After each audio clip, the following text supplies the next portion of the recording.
पेश है हिंदी के आदिकालीन रास काव्य परंपरा पर एक संक्षिप्त जानकारी।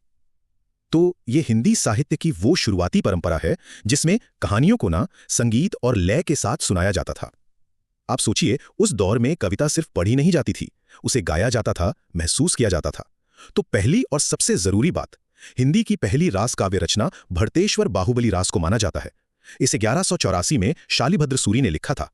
और हाँ, विद्वान गणपति चंद्र गुप्त तो इसे हिंदी की पहली रचना ही मानते हैं। ये खंड काव्य है, मतलब अपने आप में एक पूरी कहानी। दूसरी बात, क्या यह परंपरा सिर्फ धर्म तक ही सीमित थी? बिल्कुल नहीं। जल्द ही एक रचना आई, संदेश रासक, और यह पहली गैर धार्मिक रासकृति थी। ये एक बहुत बड़ा बदलाव था, क्योंकि अब साहित्य आम इंसान की भावनाओं से भी जुड़ रहा था। और तीसरी और आखिरी बात, इस परंपरा ने इतिहास को भी अपने में समेटा। 1350 में शालिभद्र सूरी द्वितीय ने पंच पांडव रचित रास लिखा, जिसे हिंदी का पहला ऐतिहासिक रास काव्य माना जाता है। तो संक्षेप में, शालिभद्र सूरी की कृतियों ने रास काव्य की नींव रखी, जो धर्म से शुरू होकर आम जीवन और इतिहास तक फैल गई।